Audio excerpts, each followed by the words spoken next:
like to call this meeting to order. Welcome here. And at this time, I'd like to give the opening to Councillor Michael Zwaagstra. Thank you, Mr. Mayor. According to Manitoba Public Insurance, 2020 is shaping up to be the worst year in a decade for serious injury claims. While total traffic volumes are down, more people are speeding. Sadly, this means that every time you get into a vehicle, you are at a higher risk of serious injury than in previous years. Over the last 6 months, the number of traffic fatalities on rural roads increased by more than 30% compared with the same time last year. There are two main ways we could respond to this concerning trend. The first is to take a measured approach. We identify particular problem areas, crack down on repeat offenders, and do our best to drive more carefully. In other words, keep our response proportionate to the problem at hand. Or we could opt for a fear-based approach, where we try to stop everyone from driving their cars. We initiate a shelter-at-home campaign, reduce speed limits to 30 kilometers an hour, and limit the amount of driving people are allowed to do each day. And if we really want to feel virtuous, we make lots of social media posts showcasing our own personal efforts in this area. Obviously, the fear-based approach leads to irrational decision-making. While it makes sense to take precautions, abandoning cars entirely is obviously counterproductive. Nor is it helpful to freak out every time the media reports a rise in car accidents. The application of this principle to the current COVID-19 pandemic should be obvious. We know a whole lot more about this virus now than we did 6 months ago. Among other things, we know that the majority of people who contract COVID-19 experience only mild symptoms when they develop symptoms at all. That is why, even though the number of confirmed cases continues to climb in Manitoba, only a handful of Manitobans are currently hospitalized with this virus.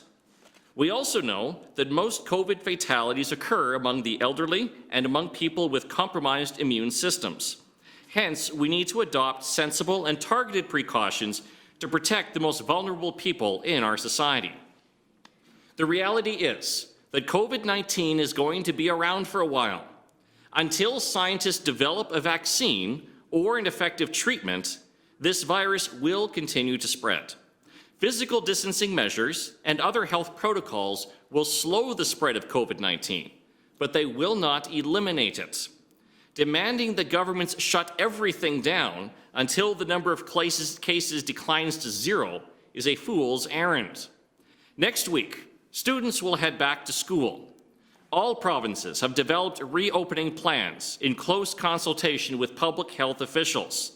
Unfortunately, teachers' unions and some parent groups have embarked on a concerted public relations campaign to send the message that schools will be unsafe this fall. However, their message is false.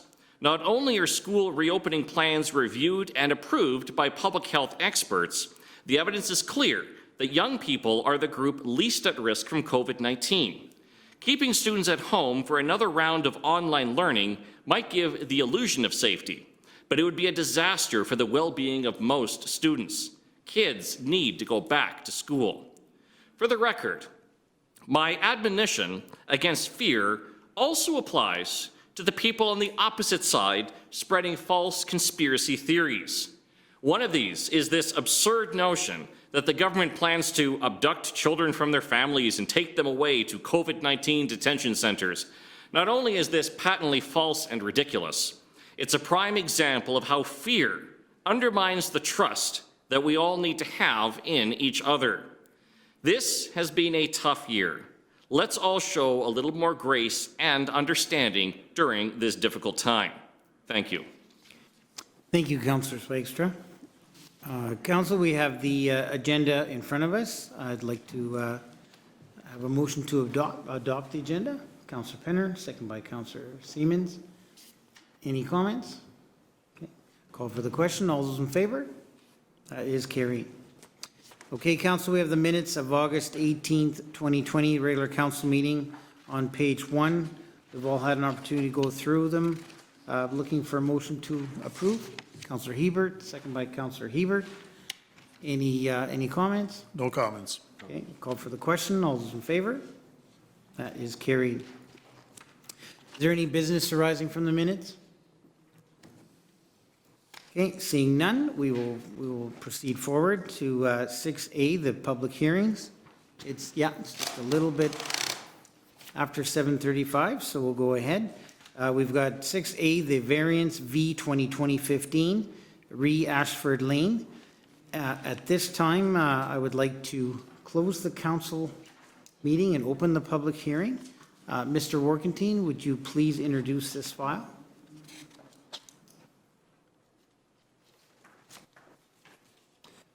Yes, this application for variance file V-2020-15 for 26 Ashford Lane relates to, or I should say, the owners and applicants for this application are Joel Lassard and Stephanie Kloos. The purpose of the variance application is to allow a detached garage to be located 4 feet from the rear property line, whereas City Zoning Bylaw 2100 requires all accessory structures where no primary access is provided from the fronting street to have a minimum of a 7-foot rear yard. Notices as required under the Planning Act have been issued. There is no correspondence on the file. The comments from administration is provided in the agenda package. Recommendation from administration is that council approve the variance application. Thank you, Mr. Warkentine. Is the applicant here today? Would you like to take the podium and do you have anything to say to council? I would like you to, just for the record, because everything's taped, to state your name and address, please. Joel Lassard, living at 26 Ashford Lane. Okay, thank you. Go ahead. Not much to go over through the application there. Technically a carport with a nice shed underneath on one side. Seeking a variance to the rear yard, simply due to preserving green space, preserving some green space in our backyard. Be able to see it there. Nice family dwelling, nice family unit. The backyard, having that enclosed area, great for obviously kids and 2-year-old and just about turning 5-year-old. The front yard is also very nice, but Ashford is very, very busy. Very busy with the school and all the access there. So that rear yard, very nice. And trying to maximize that space a bit and push that closer to the back lane. As you can see, most of our vehicles there kind of sit right close to the back lane. Really no issues. All the other garages there, you see my 2 neighbors on the end, and then more garages on to the west there to your left. A number of them have the same variance. It looks like from going and talking to them and measuring it out from the back lane. So, kind of carport shed in the back lane there. Okay. Well, thank you. Council, are there any questions for the applicant? I have one. Yeah, go ahead, Councillor Hebert. Mayor, through you. I noticed that you're planning to do a 2-foot overhang, is that correct? 1 foot overhang. 1 foot? Oh, okay. So then you're going to be 3 feet? So when you're talking 4 feet, you're talking from the wall of the building to the property line? Yeah, Not so, from the overhang? sir, to the structure of the building, to the wall. Okay, thank you. Thank you, Mr. Mayor. Thank you. Okay. Anything further from council? Okay, that'll be all. Okay. Thank you, Mr. Mayor. Is there anyone here wishing to object or have questions to this file?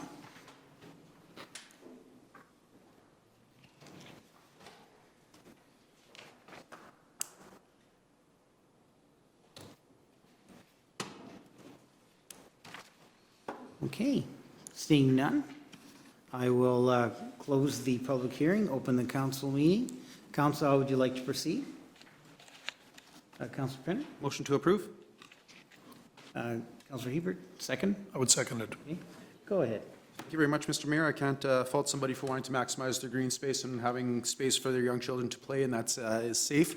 And as was seen on the Google Maps there, it does appear that there are other carports that are quite close, abutting the back lane. So in Steinbeck, we don't traditionally have an abundance of back lanes, so it's a bit of a unique situation, and it fits in for the neighborhood, so I don't see any reason to not approve the variance. Thank you. Anything further, Councillor Ebert? I will agree with Councillor Penner, and just looking at the engineering report saying that it shouldn't affect anything, I have no reason why we wouldn't approve this. Thank you. Anything further from council? Anything in closing? Nothing further? Well, we'll call for the question. All those in favor? And that is carried. Thank you. Thank you. Okay, council, we will now go to 6B. This is Variance 2020-22. This is referring to 70 PTH 12 North. Starts on page 14 on our package. I will now close the council meeting, open the public hearing. Mr. Workentine, could you please introduce this file?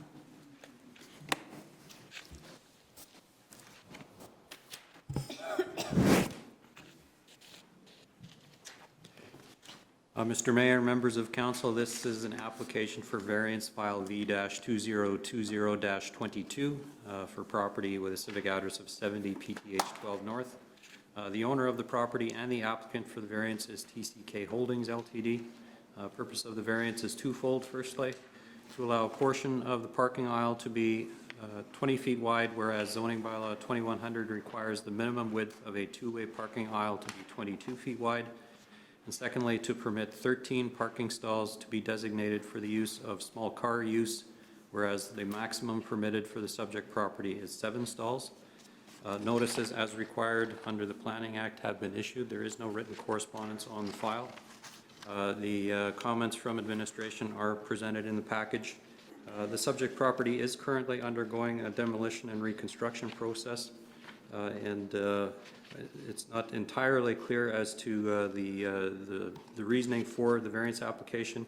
However, if the information that is to be presented at the public hearing is appropriate and provides information that is suitable for council, recommendation is that council may approve the variance. Thank you, Mr. Workentine. Is the applicant here today? And would you like to take the podium? Just for the record, because everything's taped, state your name and your address, please. My name is Nick Thiessen. I live at 50 Granite Park Boulevard. I'm here representing TCK Holdings, my client, the owner of the building in question. I don't necessarily have anything to add. I'm here to answer any questions that council may have about the variance request. Okay, thank you. Are there any questions from council?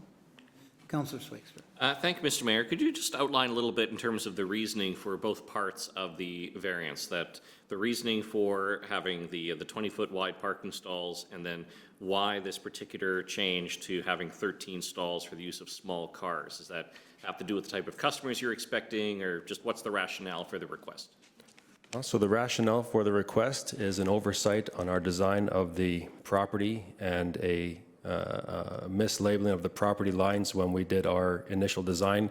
As a result, in order to meet the parking lot requirements, the building was already too far forward. The piles were already in place within the structure. And so before the grade beams are poured, we have made an application for the variance. So we still achieved the required number of parking stalls for the tenants in place. The two tenants, the main tenant is a customer service business, a chiropractic firm with a reasonable client in and out, but not like a retail place. The second unit in the Unit B is a trade-based facility with very low client facing, so we anticipate a very low usage of the parking stalls. So yeah, the main rationale is our mistake and our plea to the council to help us to find a solution. Okay. Anything further of council? Okay, there doesn't seem to be any more questions, so I'll have you take a seat for now.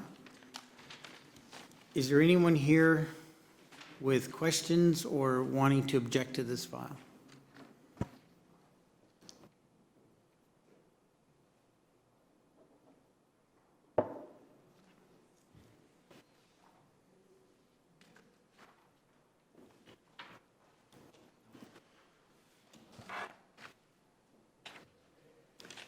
Okay. Seeing none, I will close the public hearing, open the council meeting. Council, how would you like to proceed? Councillor Zwaagstra? Thank you, Mr. Mayor. I'll make the motion we approve the variance as presented. Okay, do we have a seconder for that? Councillor Hebert. Go ahead, Councillor Zwaagstra. Thank you, Mr. Mayor. There is precedent for this type of request, and there are cases, for example, where we have approved 20-foot parking stalls, even though the 22 feet is the standard that we have in the bylaw. I think that when hearing the explanation from the applicant in terms of the type of uses that will be taking place there, that these are not high-traffic retail, that rather the parking should be more than adequate for what's going to be going in there. And it's also important to note that the applicant isn't even asking to reduce the number of parking stalls. And we have plenty of precedent where there have been times where we've even allowed fewer parking stalls in order to accommodate. And so really what they're asking here is to have some of them be a little narrower and designating a certain number of them for small cars. And so I think it's a reasonable request, and obviously, yes, in the application they had stated the basic rationale. I just also think it's important on the public record that we hear clearly the explanation, and I think we just heard that here. And so based on that, and also based on what would be going on here, and based on the fact that there are no objections, I think on the whole that it's reasonable to allow the variance, especially since we do have some precedent for some similar things. Thank you. Nothing further? Anything further of council? Anything in closing? No. Okay. I have nothing further either. Call for the question. All those in favor? That is carried. Thank you.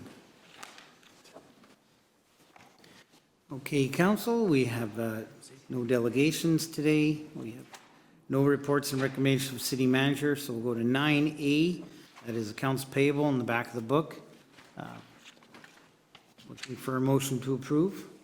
Councillor Penner, second by Councillor Hebert. Any comments? No comments. Call for the question. All those in favor? That's carried. Okay, we got 9B. We've got bylaw 2155, 180 and 188 Lund Road. This is the first reading.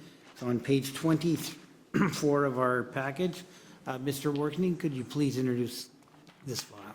Yes, Mr. Mayor. Bylaw 2155 for two existing RHD residential high-density properties on actually on Lund Road.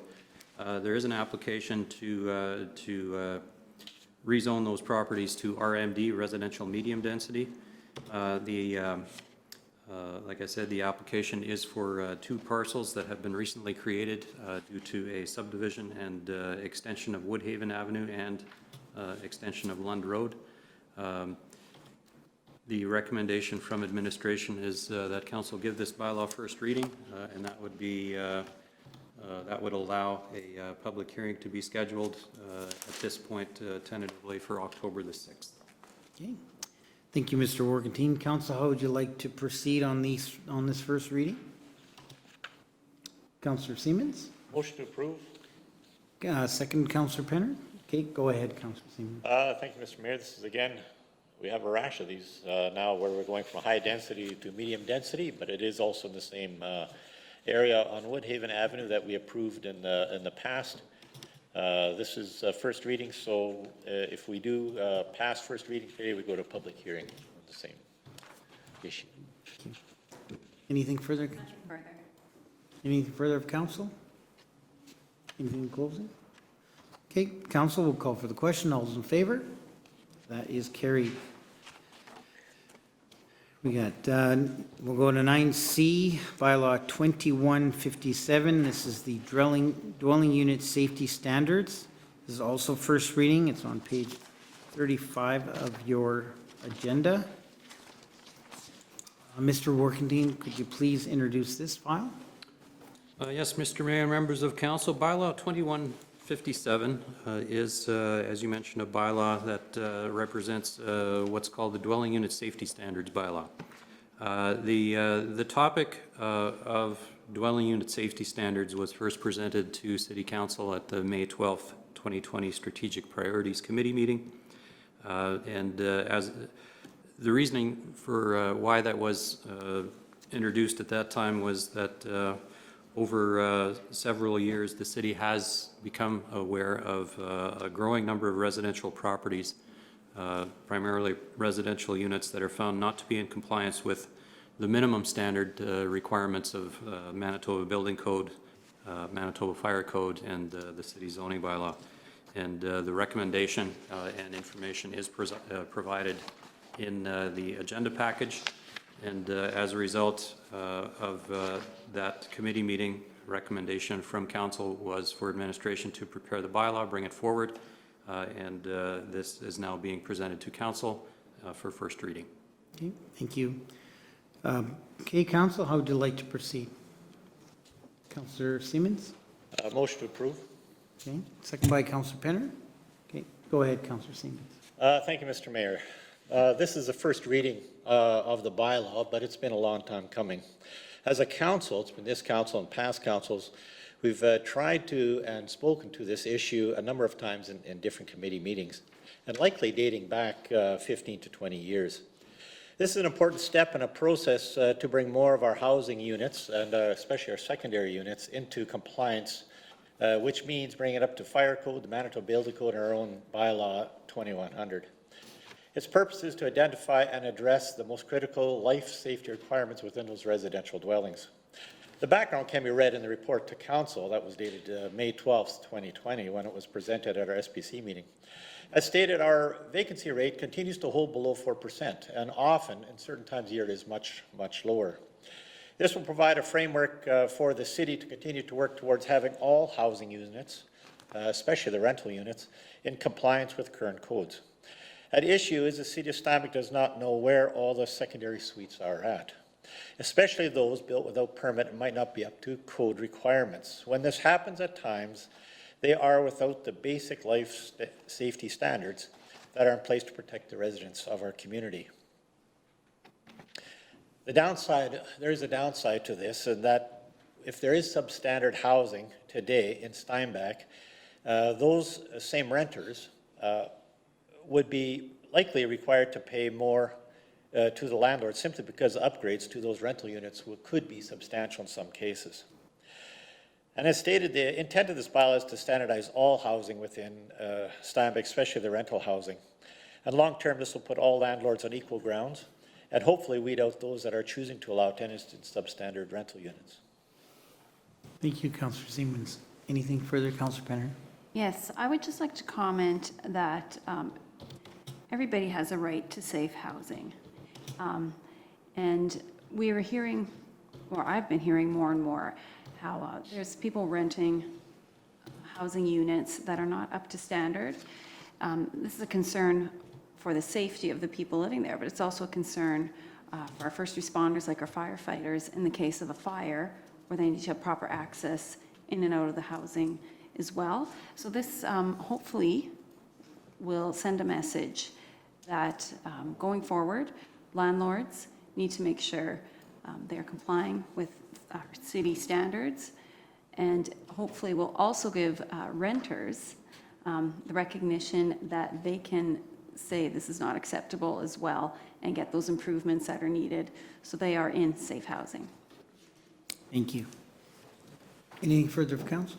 Thank you, Mr. I'll just add one thing here, in that it's important to note that the bylaw, we're really focusing on the most basic safety standards here to start. We're focusing on smoke alarms, carbon dioxide alarms, and then egress, meaning the ability to access directly to the outside from the rental suite.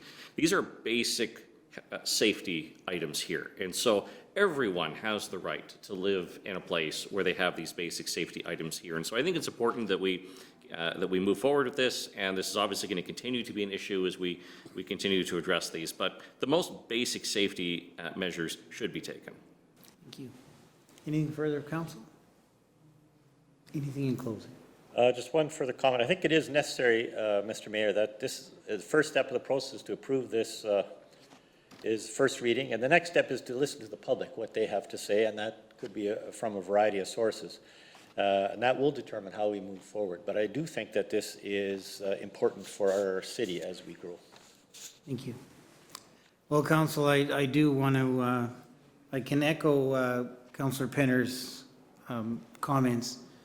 everyone has the right to safe housing. And we have to remember that these are the minimum basic safety standards to supply safe housing for all people. But another thing I want everyone to know, that these are provincial standards.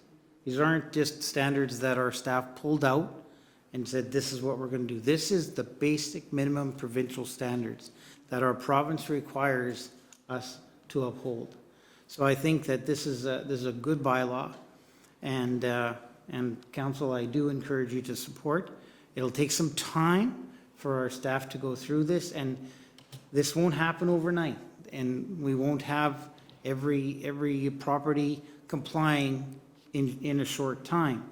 But this will be something, this will be a long project that'll happen over time, maybe a decade or two, but we will get everyone into safe housing, and that's important. Call for the question. All those in favor? That's carried. Thank you. Council, do we have any questions of council?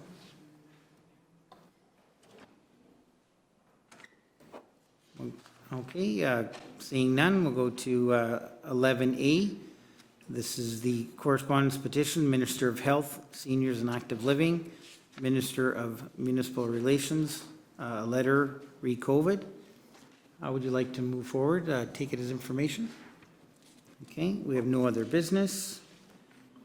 And motion to adjourn. Councillor Hebert, second by Councillor Penner. Call for the question. All those in favor? That's carried. Next regular council meeting is Tuesday, September 15, 2020 at 7:30 p.m. Thank you.